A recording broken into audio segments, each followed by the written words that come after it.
The text message flashed across Emma's screen as champagne spilled from her trembling hand, soaking her dress. "Emma, your brother just called. He told me everything about what you did 3 years ago. I can't be with someone like you. Don't try to contact me again." The restaurant's ambient chatter faded to white noise as Emma's world imploded. Tonight was supposed to be their 1-year anniversary. Now she sat alone at a table for two, abandoned with nothing but a half-empty bottle of Dom Perignon and the stares of pitying strangers. Her carefully constructed life was crumbling before her eyes. If Mark knew her secret, the one she'd buried so deeply even she sometimes pretended it wasn't real, how long until everyone else discovered it too? Her job at the prestigious law firm, her friends, her future, everything she'd rebuilt could vanish overnight. Emma fought back tears as the waiter approached with concerned eyes, wondering if she'd still be dining alone. "Would you like me to remove the second setting, miss?" the waiter asked, his voice laced with uncomfortable sympathy. Before Emma could answer, a deep voice interrupted from behind. "That won't be necessary." A tall figure in an impeccably tailored charcoal suit slid into the vacant chair across from her. "I apologize for being late," he said, loud enough for nearby tables to hear, then leaned closer with a whispered, "Just play along. I'm Ethan." Emma blinked in confusion at the stranger now occupying her date's seat. With piercing blue eyes that seemed to see right through her defenses and an assured presence that commanded attention, he was undeniably handsome, but more puzzling was why this man, who clearly could afford to dine anywhere in the city, had chosen to rescue her from humiliation. "Why would you help someone you don't know?" Emma whispered, suspicion battling gratitude. Ethan's eyes flashed with something unreadable. "Let's just say I recognize the look of someone whose world is falling apart. He'll regret losing you, whoever he is." What Emma couldn't possibly know was that Ethan Romano, tech billionaire and notoriously private heir to the Romano business empire, had his own reasons for approaching her table, reasons connected to the very secret that had just destroyed her relationship. The same secret that had altered the course of his own life 3 years ago. The evening progressed with strange electricity as Emma found herself sharing a meal with this enigmatic stranger. His wit cut through her despair, drawing reluctant laughter she didn't think possible minutes earlier. Yet beneath his charm, she sensed a guardedness that mirrored her own.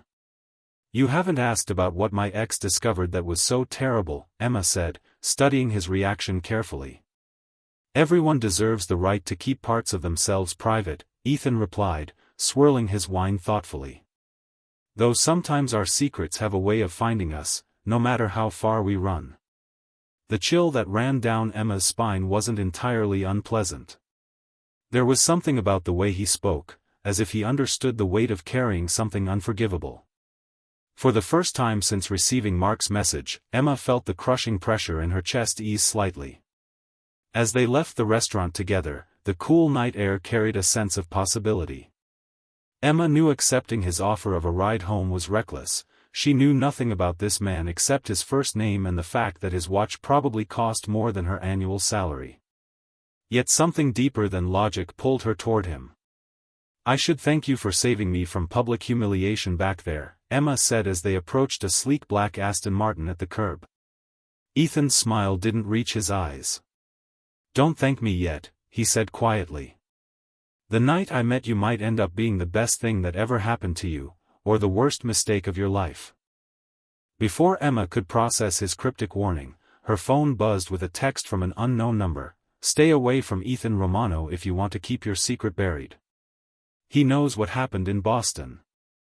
Emma froze, her blood turning to ice. How could this stranger possibly be connected to her darkest moment? And more importantly, was he here to help her, or destroy what remained of her life? The real question haunting Emma as she slid into the passenger seat of his car, was she walking into salvation or a carefully orchestrated trap? 3 years earlier, Emma Barnes had been a different person. Fresh out of law school with crushing debt and desperate for a way out, she had made a choice that haunted her every day since. Boston had been where everything changed, where she'd crossed a line she never thought possible. Now, Sitting in Ethan Romano's penthouse with floor-to-ceiling windows showcasing the glittering city below, Emma struggled to maintain her composure. The luxurious apartment, with its minimalist furniture and priceless art, seemed to mock her precarious position. "Why did you bring me here?" Emma demanded, refusing the glass of scotch he offered. "That text I received, how do you know about Boston?" Ethan's expression hardened. "Because I was there, Emma. Not physically, but I lost $20 million because of decisions made that night." The room seemed to tilt on its axis.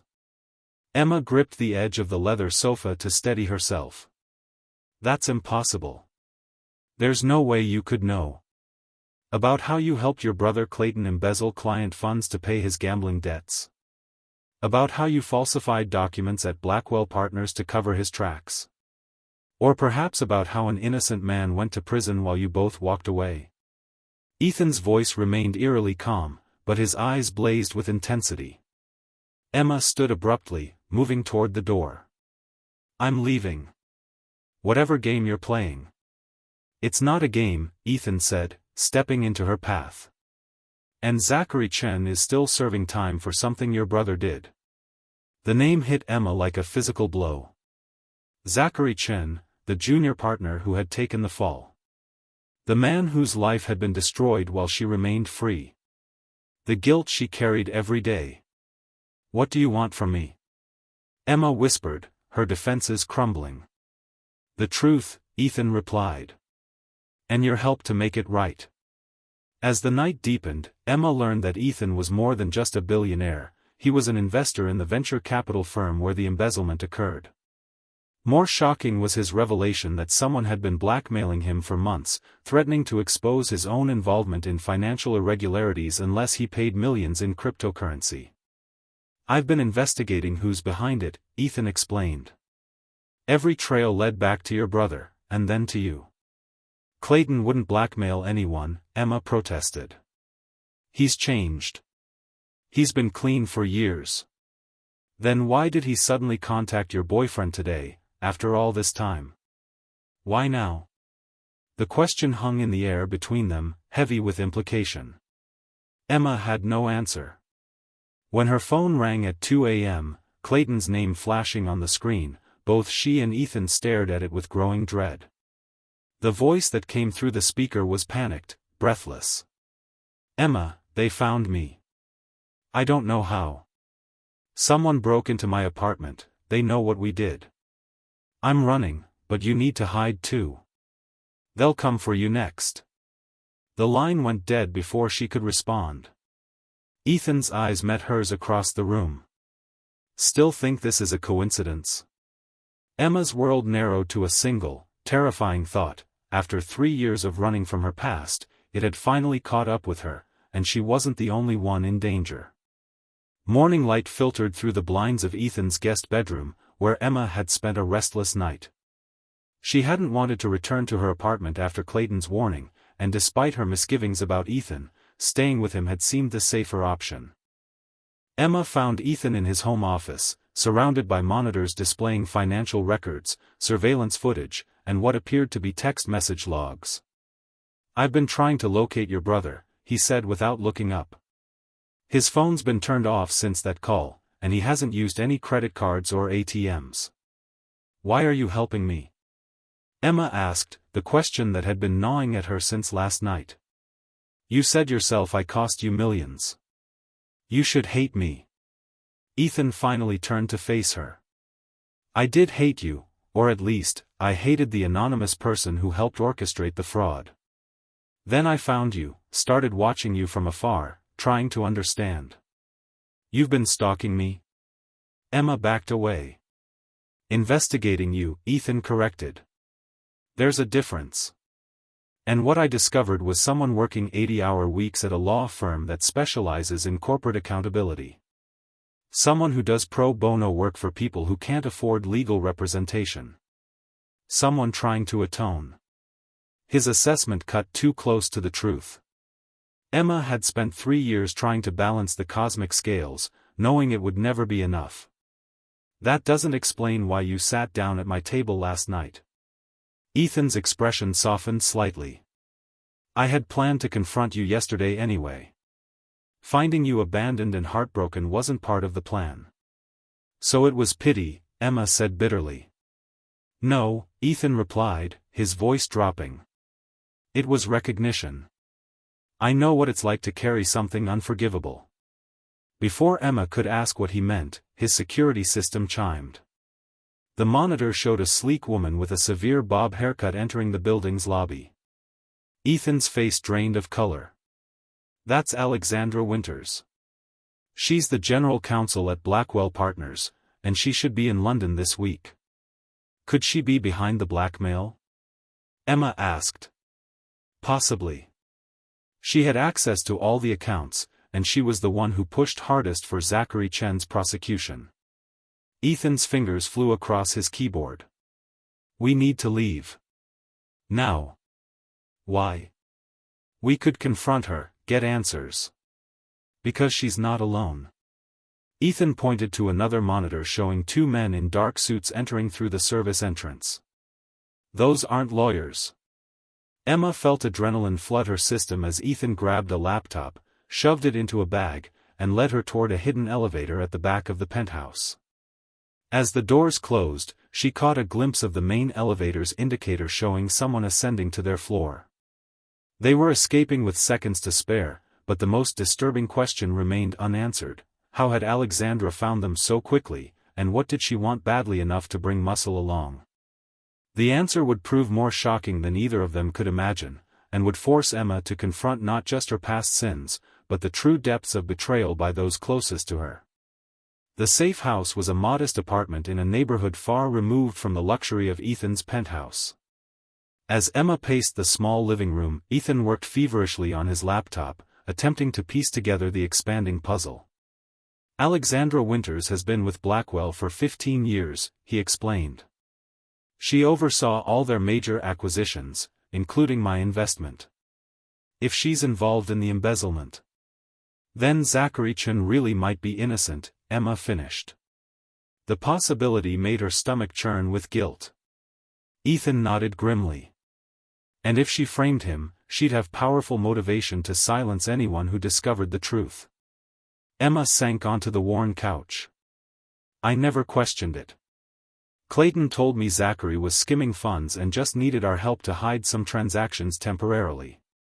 By the time I realized what was really happening, it was too late. Zachary was already arrested. The question is, who was Clayton working with? Ethan turned his laptop to show Emma a series of bank transfers. These movements don't match the pattern of gambling debts. This looks like someone was funneling money systematically, using your brother as a pawn. The revelation hit Emma with stunning clarity. Clayton wasn't clever enough to orchestrate something like this. He was being used. A notification pinged on Ethan's laptop, a news alert with a headline that sent ice through Emma's veins. Former financial analyst found dead in apparent suicide. The grainy image showed Clayton's face. Emma's anguished cry filled the small apartment as the last pillar of her former life crumbled. Through her grief, a steely resolve formed. Someone had used her brother, destroyed an innocent man's life, and now had killed Clayton to silence him. I'll destroy them, Emma whispered, tears streaming down her face. Whoever did this will pay. Ethan's hand covered hers, warm and steadying.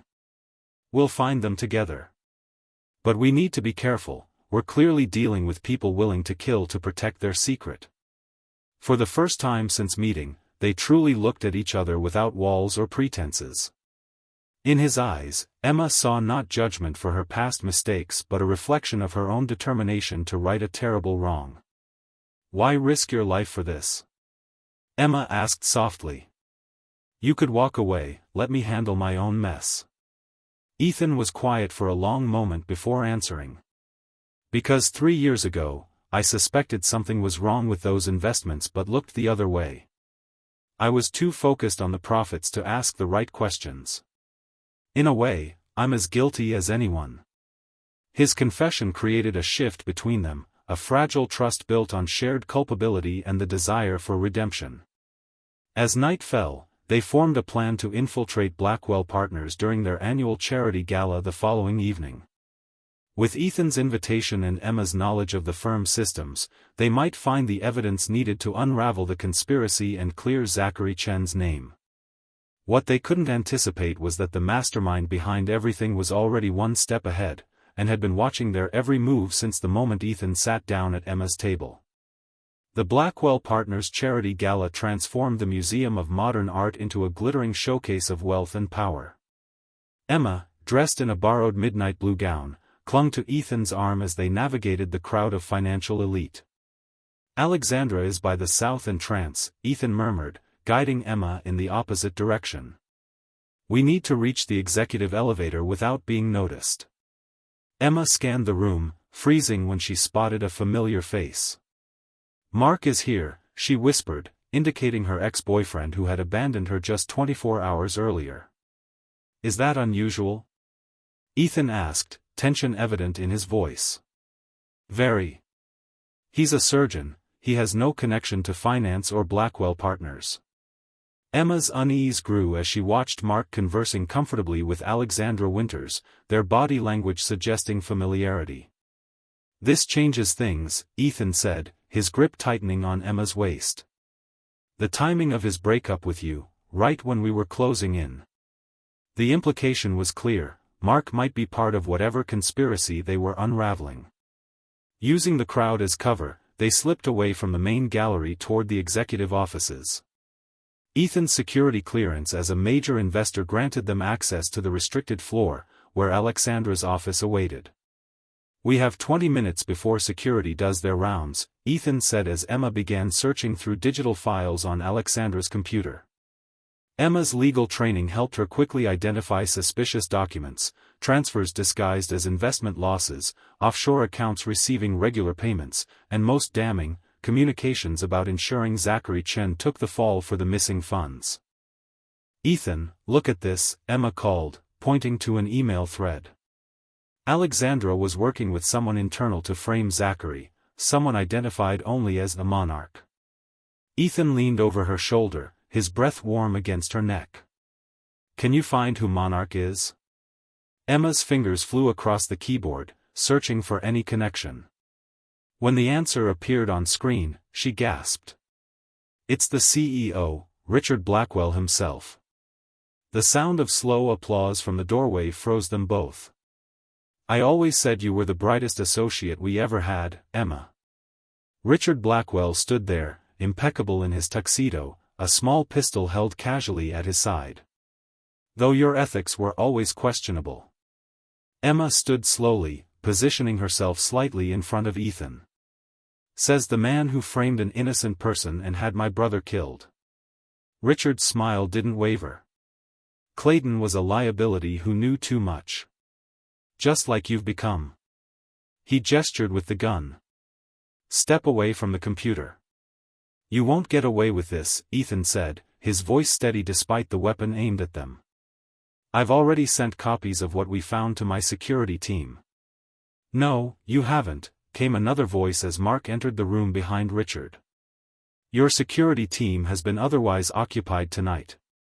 The betrayal sliced through Emma anew. "You were part of this all along?" Mark's handsome face twisted with contempt. "Did you think it was coincidence we met? I needed to keep tabs on you, make sure you weren't remembering too much about what really happened with Clayton." The pieces clicked into place with sickening clarity. Mark had never loved her, he'd been sent to monitor her, to ensure she remained ignorant of the truth. "Enough talking," Richard said impatiently. "The charity auction is about to begin, and my absence would be noted." He gestured to Mark. "Take care of them. Make it look like a lover's quarrel turned tragic, the jealous ex-boyfriend, the new billionaire lover." As Richard turned to leave, Emma's mind raced for a solution. They were trapped, outmaneuvered, with no way to. The lights went out suddenly, plunging the office into darkness. A series of shouts and a thud followed, then the beam of a flashlight cut through the blackness. Alexandra Winters stood in the doorway, a security guard at her side. "Richard, step away from them," she commanded. "It's over." Richard's laugh was brittle. "Alexandra, what are you doing? We're so close."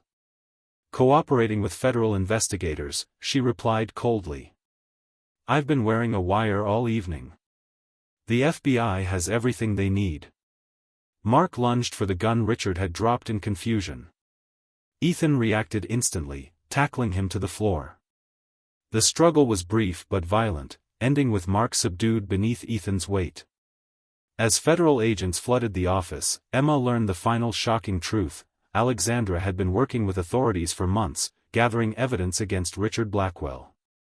When she'd learned of Emma and Ethan's investigation, she'd approached them at the penthouse not as an enemy, but as an ally, though her communication attempt had been misinterpreted in their panic.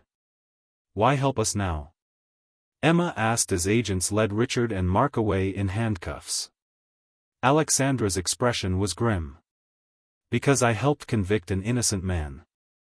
I didn't know the full extent of Richard's scheme until recently, but once I did."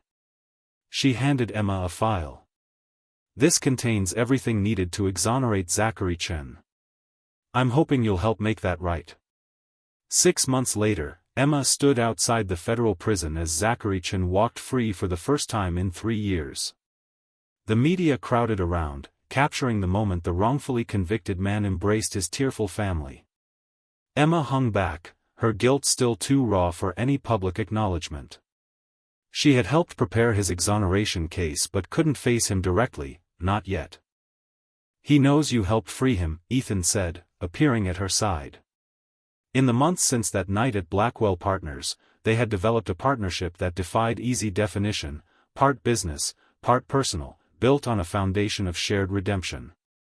"It doesn't erase what I did," Emma replied, watching Zachary's joyful reunion from a distance. "No, it doesn't," Ethan agreed, taking her hand. "But it's a start." The Romano Barnes Foundation they had established now worked to investigate and overturn wrongful convictions in financial crimes, using Ethan's resources and Emma's legal expertise to help others trapped by systemic injustice. "We should go," Emma said, turning away from the prison scene. "We have that meeting with investors for the foundation's expansion." Ethan stopped her with a gentle touch. "There's something I need to say first." His usual confident demeanor had given way to something more vulnerable. "When I sat down at your table that night, I was looking for someone to blame for my losses. I never expected to find someone who would change my life." Emma smiled softly. "I was just a woman abandoned on a date." "No," Ethan countered, his blue eyes intense with emotion. "You were someone carrying the same weight I was, the need to make amends for past mistakes. You taught me that redemption isn't something you find alone." As he leaned down to kiss her, Emma realized that from the catastrophe of that restaurant table had emerged something neither of them had been looking for: a second chance, not just at righting old wrongs, but at building something new from the broken pieces of their pasts. The path forward wouldn't be easy. There would always be the shadow of what they'd done and failed to do. But for the first time since Boston, Emma felt something like hope, that perhaps some mistakes, while never erased, could be answered with enough good to tip the scales of justice back toward balance. And in that fragile hope, shared between two imperfect people seeking redemption, lay the possibility of something neither had dared imagine they deserved: forgiveness, purpose, and love built not on illusions, but on the truth of who they really were.